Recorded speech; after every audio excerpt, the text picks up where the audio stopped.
Por eso vamos a recibir nosotros en esta mañana, como todas las mañanas de los días miércoles, a Silvio Cañas para ver si nos esclarece un poco este panorama postelectoral que seguramente algunos podríamos llegar a esperar alguna suerte de turbulencia. Silvio, buen día. Buen día, Nico, buen día a toda la audiencia, ¿cómo les va? Bueno, medios raros, ¿viste? Porque no sabemos, a ver, que estamos acostumbrados a esto de las movidas del dólar, las corridas, sí, estamos un poco dentro de todo acostumbrados, ¿no? Mi pregunta es, y antes que arranques, y después seguramente en el transcurso de la columna la vas a responder, ¿Massa lo tenía que hacer esto? ¿Estaba previsto seguramente para ya en la negociación con el Fondo Monetario? ¿O dijo, ya que quieren y votan que se dolarice, vamos con esa, dijo, y le mandó? Sí, es una muy buena pregunta, una buena pregunta. Yo creo que puede haber un poco de las dos cosas. Yo creo que, a ver, había una necesidad de devaluación. ¿Por qué? Porque en realidad ya la devaluación estaba hecha, ya lo veníamos hablando, que a vos te daban el dólar el 2.94 que estaba el viernes, o que estuvo el viernes, era incomprable, nadie podía acceder al 2.94. De hecho, los exportadores liquidaban un tipo de cambio más alto, los importadores estaban pagando un tipo de cambio más alto. Claro. Ni hablar el que quiera comprar un billete y guardarlo, puede comprar solamente 200 a un tipo de cambio más alto y después quiere comprar más de eso y tenía que ir al MEP. Entonces, la realidad es que ese 2.94, 2.95 que cerró el viernes era un tipo de cambio que no existía y que sí tenía que empezar a aclararse y empezar a ajustarse en torno de los verdaderos tipos de cambio que estaban por arriba de eso. Eso más sumado un resultado de las elecciones que no fue del todo favorable para el oficialismo, digo, fue el momento justo para decir, hay que pegarle un saque y hay que pegarle un ajuste, es el momento el lunes a primera hora para poder hacerlo. De hecho, si no pasaba esto, si el gobierno no tomaba la iniciativa en decir devalúo un 22% como resultó ser este mismo lunes, el mismo mercado se lo iba a llevar puesto. Claro. Porque la incertidumbre iba a empezar a generar ese ruido que genera post elecciones, con un resultado, primero como fue, de un tercio, que no está nada dicho, no hay uno que se partió y se fue y se fue en punta, que decir, bueno, a ver, en otras elecciones, si vos hubieras sacado el 40 y otros dos sacaban 20 y 20, casi que estaba candidato cantado a quién iba a ser el nuevo presidente. Hoy no se sabe. De hecho, no se sabe quién puede llegar a ir en el caso hipotético que haya un balotaje, quién podría ser el que pudiera ir a balotaje. Sí, yo digo, lo decía el otro día, uno viste que después de las elecciones todos vamos intentando de ver y de leer un poco los números, ¿no? Yo digo, creo que ninguno debería todos están a un punto y medio uno del otro. Ninguno debería, los primeros tres, ¿no? Después los otros están muy lejos, pero sí. Ninguno debería festejar, digo, porque yo la verdad no sé qué festejan. Un 30, pongamos este ejemplo, hablamos de un 30% para Milei, 28% para Juntos por el Cambio, 27 y un poquitito por ahí para la gente de Unión por la Patria. Yo la verdad no sé qué festejan, tienen el 70% del país y miramos a cada una de las fuerzas en contra. Claro, sí, totalmente. Y esto no es una ciudad que vos ganás a lo mejor con un número ajustado y tenés una gobernabilidad dentro de todo, porque estamos hablando de un lugar chico, estamos hablando de un país. Totalmente. Por eso cuando uno ve las opciones y dice, bueno, fue uno de tercio, si mira el otro medio vaso, vos tenés que, como decía vos, el 70% no apoya a ese candidato, ¿está? Quiere otra opción y está dividido ahí. Entonces, como para festejar no hay nada, la realidad. Y tampoco hay un panorama claro de cómo puede llegar a ser las generales. Entonces, a ver, los votos de cada uno, ¿son pisos, son techo? Algunos decían, hoy leía un tuit de Martín Tetaz que dice, lo de Milei es un techo y no un piso. Entonces, porque hay mucho voto bronca, esgrimió un montón de argumentos por lo cual decir lo de Milei es un techo y no un piso, no va a llegar mucho más de 30. Pero en realidad también que, si vos analizás del otro lado, la interna... Yo creo que la interna de Unión por la Patria creo que es la más entendible y la que menos por ahí cambio puede llegar a tener, porque el que votó a Grabois probablemente lo vote a Massa, pero no sé la interna de Juntos por el Cambio, el que votó a Larreta yo no sé si la vota a la Burlich. Entonces, claro. yo creo que hoy ninguno tiene ni techo ni piso, hoy está muy abierto todavía, porque inclusive hay muchos que votaron a Milei, que me imagino que lo han votado por decir, bueno, le muestro que el león muestre los dientes, pero en realidad después a lo mejor no quiero que el león asuma la presidencia. Entonces le doy un voto un poco más conservador o algo más a una fuerza más con más tradición política, ¿no? Digo, Juntos por el Cambio o Massa. Sí, se habla, perdón Silvio, pero digo, se habla de Milei habló de muchas cosas, de hecho está recorriendo muchos canales nacionales hablando de diferentes cosas, todo ronda en la economía y todo ronda en una suerte de austeridad del gobierno, donde implica eliminación de sectores del Estado o lugares que el Estado está bancando hoy con dinero público. ¿Cuál es la apreciación desde la economía, desde afuera? ¿Es eso lo que necesita la economía argentina? La realidad es que necesita austeridad fiscal, eso necesita un reordenamiento del gasto público, porque ya son muchos años que vos estás viviendo de la que no tenés. Entonces, que tiene que la economía argentina en algún momento cambiar, y el Estado en realidad, no la economía, el Estado necesita reestructurar su economía, eso sí, es verdad. Después la forma y el cómo y el cuándo, eso es lo que se puede llegar a discutir. Pero nadie discute que en algún momento la economía argentina tiene que, no digo superávit, pero tiene que tener las cuentas equilibradas. Y que si entra en déficit, sea por una cuestión espontánea y que después tranquilamente se vuelva de nuevo a llegar al equilibrio de tener las cuentas saneadas. A ver, recordemos que hubo en un momento en que hubo superávit fiscal. Sí. En un momento ingresaban más dinero de lo que salía en el Estado y fue un año que Néstor le pagó el fondo al contado y se sacó el fondo de encima.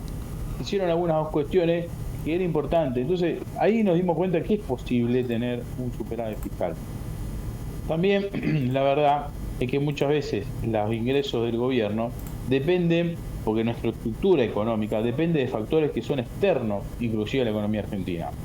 Que llueva más o menos, eso no depende ni del gobierno, no depende de nadie prácticamente, sino que depende de la cuestión climática, que muchas veces no se puede manejar, y que eso le impacta muchísimo en la economía a los ingresos del Estado. Entonces, yo creo que también, esto es un sueño utópico tal vez, pero si hay que pensar a una economía o cómo hacen los distintos países para pensar en una economía donde estas cuestiones, donde vos puedas tener la menor cantidad de factores exógenos, se llama, y que los factores dependan de acciones propias y no de que llueva o no llueva en un lugar del país para que haya más o menos cosecha y al haber más o menos cosecha haya más o menos recaudación.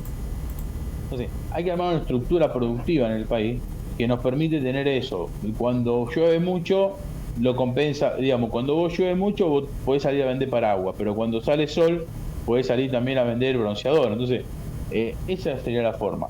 Milei, digamos, más allá de eso, en parte lo que propone él, es un ajuste y una austeridad fiscal. Y digo, muchos de esos coinciden. Uno la escucha a la Burlich, también va por ese mismo camino. Después de a ver dónde hace cada uno el corte, o qué rápido o qué lento lo hace, o con qué mayor costo político o social lo pueden generar hacer. El mismo Massa lo está decidiendo. Claro. El mismo Massa, uno ve que el déficit fiscal se está achicando. Pasa que también, por otro lado, hay otros déficits que son los cuasi fiscales, que eso sí se viene incrementando y que van siendo más peligrosos y más bomba, pero que no están en el radar por ahí del común denominador de la gente, porque no pasa nada. Las tasas que paga el Banco Central por las letras, a nadie le importa. Son pocas las personas que le importa, pero en realidad que está generando una bola que va a ser imparable. Vos a lo mejor desde el Estado no tiene un gran superávit, pero sí en el resto de las instituciones tienen un montón. Digo, en este marco de posteleccionario, creo que el gobierno pasaron las dos cosas que vos decías. Por un lado, había que hacerlo y se esperó hasta el último momento para poder hacerlo y se elevó el tipo de cambio, pero también fue como la jugada en el round boxístico, el que pega primero pega dos veces, porque si el gobierno no tomaba la iniciativa de poder devaluar, se lo llevaba puesto al mercado, porque iba a ser tan fuerte la fuerza que directamente el dólar a lo mejor también se terminaba escapando a 700 el blue, Pero una cosa con el dólar 700 y el dólar blue a 700 y tener el dólar oficial a 300, y otra cosa que ya lo tenga a 350 y vos y que diga el dólar blue se disparó porque yo moví la pieza. Entonces, yo fui partícipe de ese movimiento y fui el responsable de ese movimiento. En cambio, el otro iba a ser solamente un espectador. Y Silvio, ¿qué puede esperar el vecino hoy de la economía argentina? Porque todos estos números uno los habla también dentro de la macroeconomía. Yo no creo que todo el mundo sabe comprar dólares o pueda o tenga la posibilidad de hacerlo. Pero hoy nos cuentan del dólar, hablamos y vemos el dólar oficial, vemos el dólar blue, cómo escalaron. Bueno, escaló el dólar oficial por la devaluación que aplicó Sergio Massa, pero también esto impactó en el dólar blue. Ahora, ¿qué puede esperar el vecino de todo esto? A ver, lo que pasó y lo que esperó y lo que está viviendo ahora es que entre el lunes y hoy perdió entre un 20 y un 30% de su ingreso. Porque lo que pasó automáticamente entre el mismo lunes y ayer martes es que aumentaron todos los precios. De hecho, la nafta aumentó anoche, una de las petroleras por lo menos, va a aumentar el resto, pero todo aumentó. La nafta fue lo que menos aumentó, pero todo, nosotros hablando con los comerciantes, todos recibieron lista de precios con entre un 20 y un 30% de aumento. Algunos también un poco más porque venían muy atrasados, venían aguantando los aumentos, entonces aprovecharon esto para volver a ajustar y ajustar un poquito más lo que tenían retrasado. Pero ¿qué pasó? ¿Qué le pasó a la gente? Entre el lunes y hoy tiene un perdido, o es un 25, entre un 20 y un 30% más pobre por esta devaluación y este aumento de los precios. Que, a ver, ayer salió la inflación del mes de julio y que no era tan mala porque fue un 6,3, pero eso quedó ya, digamos, nadie habló de la inflación de ayer porque la inflación que porque encima es vieja, porque es la del mes de julio, claro, pero la que se está viviendo hoy es que nos está dando un pronóstico para los meses de agosto y de septiembre de un piso de 10 o 12 puntos.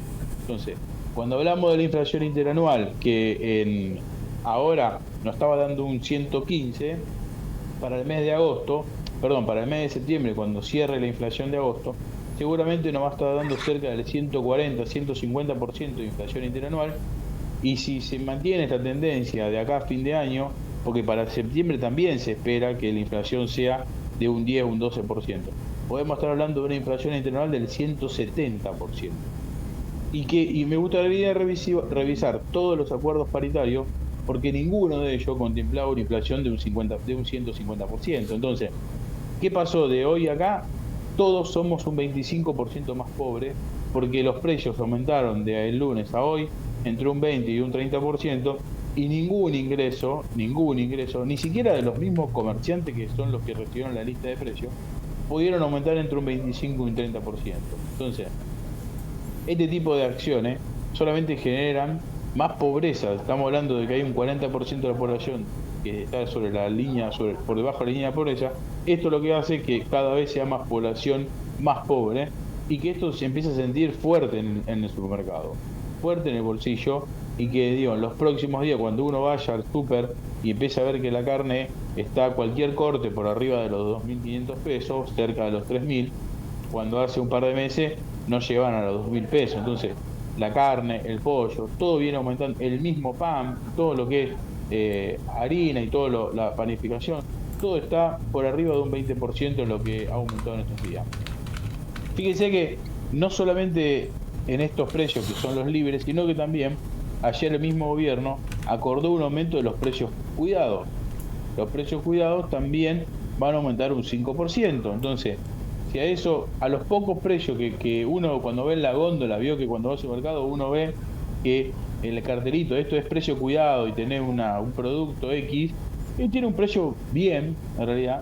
Bueno, a ese también le pasó por arriba la devaluación, y a partir de hoy ya tiene un 5% de aumento en ese precio cuidado, con lo cual también vamos a seguir pagando un poco más caros los alimentos. Mira, vos sabés que me metí a buscar recién una información, porque con el diario del lunes, porque las elecciones fueron el domingo, con el diario del lunes podemos decir que o el gobierno, y si nos metemos en la provincia de Santa Fe, no, o el gobierno provincial conocía de esta medida de Sergio Massa y se apuró a cerrar la paritaria. Porque mira, el aumento que van a recibir la parte de lo que es el Estado provincial habla de un 25% con los sueldos del mes de agosto. O sea, vos me decís que ese 25% ya esta acción que hizo Sergio Massa se lo llevó. Ya está, ya, digamos, hasta ahora hagan de cuenta que tienen que arrancar de nuevo la negociación, porque eso fue el primer plumazo del lunes. Entonces, el lunes ya se comió ese aumento que iban a tener, que se entiende que, a ver, no es que van a juntarse de nuevo en septiembre. La negociación que hicieron ahora la iban a mantener seguramente hasta diciembre, si todo iba normal. Yo creo que ahora en septiembre se tienen que volver a juntar, porque lo que tuvieron de aumento se lo llevó el primer día de laboral que tuvieron post elecciones. Entonces, todo eso genera. Y vos también ves que los gremios están muy quietos. Los gremios no están saliendo a movilizar ni a exigir el aumento de salario. Entonces, por un lado, porque también la realidad es que muchas empresas no pueden hacer frente también a demasiados aumentos, porque al no haber consumo, al no empezar a generar la pelota del consumo, donde más ingresos significa más gasto del sector privado, ¿no? Vos tenés más ingresos, consumís más, o consumís todo tu ingreso, empieza a girar esa bola positiva, ese efecto keynesiano que tanto critica Milei, ¿no? Porque es tan bueno en la economía, porque es la escuela contraria a Keynes. Entonces, eso se está cortando y no se está generando porque los precios siguen congelados, los salarios siguen quietos, no han tenido aumento, salvo, como vos decías, en este caso los docentes o el sector público, pero ese aumento que tuvieron pasa a ser insignificante con el aumento que hubo de los precios 2 días después, producto post elecciones, digamos, ¿no? Yo, como mi última pregunta hoy estoy medio preguntón, ¿viste? Pero ¿esto es lo que quiere la gente? Yo calculo que no. Nadie quiere que ser un 25% más pobre de un día para el otro. Nadie quiere eso. Todos querían, o todo lo que nosotros, viendo el ciudadano de pie, lo que queremos es un poco de estabilidad. Es que vos puedas ir al supermercado y no tengas que estar eligiendo entre productos más baratos, o entre eligiendo ver si como carne una vez por semana, una vez por semana, o no puedo comer nunca, o cómo tengo que rearmar mi dieta para tratar de consumir menos carne y más pollo, o a veces inclusive poder comer ni fruta ni verdura, porque también uno lo que empieza a repercutir es la calidad alimentaria. Entonces, cuando se pegan estos cimbronazos, estos acomodos del tipo de cambio, que digo, esto ya está, bueno, Massa dijo, el tipo de cambio oficial no se mueve hasta octubre. Ok, bárbaro.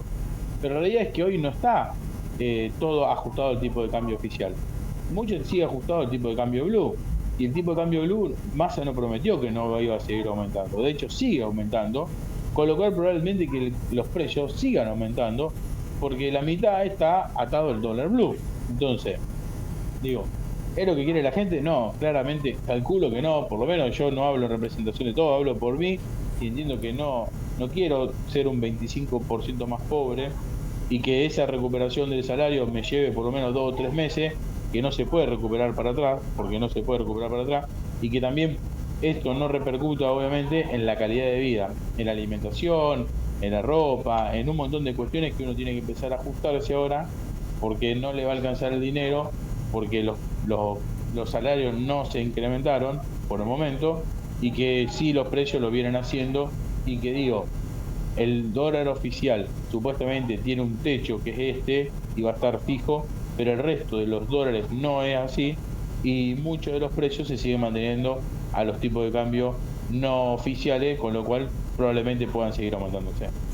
Bueno, vos sabés que te voy a dejar esta idea para próximas columnas o vamos a ver si lo podemos hacer en algún momento en Política y Punto, pero yo quisiera analizar un poco y ver un poco después cuáles son las propuestas de cada uno de los principales candidatos de este trinomio que tenemos ahí, donde decir, bueno, esto es lo que proponen en materia económica, ¿no? Porque para contarle a la gente lo más sencillo posible, porque si no después decimos, no, a mí nadie me dijo nada, o yo no escuché, o yo no me enteré. Entonces, a lo mejor intentar de extraer, y con tu análisis, obviamente, de los principales, los tres candidatos que están más cerca de poder llegar a ser tanto presidente o presidenta de la nación, para que después no digamos, no me dijo nadie, nada de todo esto. Bueno, lo tomo, podemos hacer análisis comparativo de las propuestas económicas.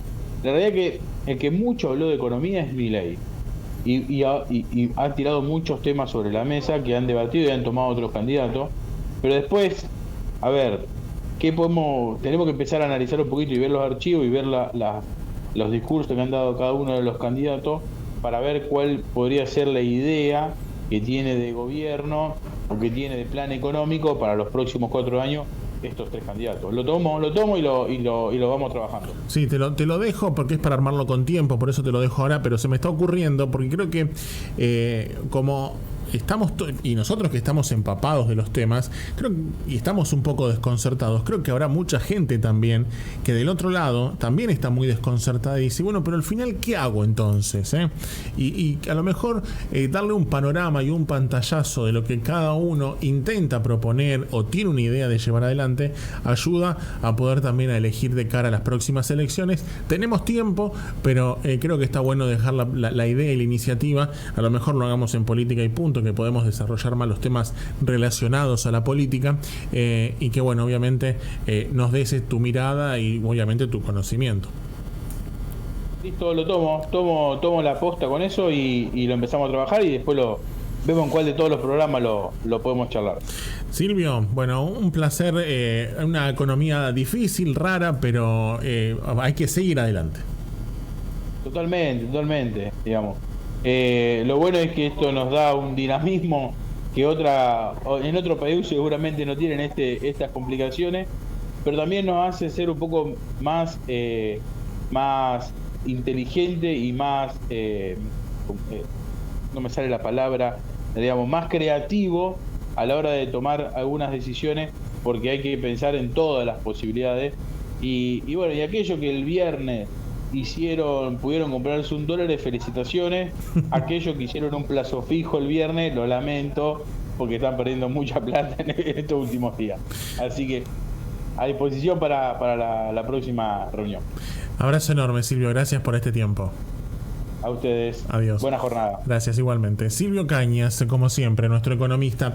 Hay temas que, claro, como te decimos, son difíciles de poder abordar, y también cuando uno quiere traer una idea, a lo mejor, de lo que son las propuestas de cada uno de los precandidatos. En este caso, nuestra iniciativa es eso también, intentar de llevarles a ustedes lo mayor claridad posible. No es fácil porque estamos en un contexto complejo a la hora de poder analizar las diferentes variantes, pero sí estaría bueno, como le dejábamos a Silvio planteado, que haya una suerte de propuestas sobre la mesa que podemos analizar y ponerle nuestro punto de vista. Pero las propuestas en crudo, así lo que se ofrece desde cada uno de los sectores de este trinomio que por lo menos hoy intenta llegar al gobierno nacional y comandar los destinos del país por los próximos 4 años. 52 de las 10 de la mañana.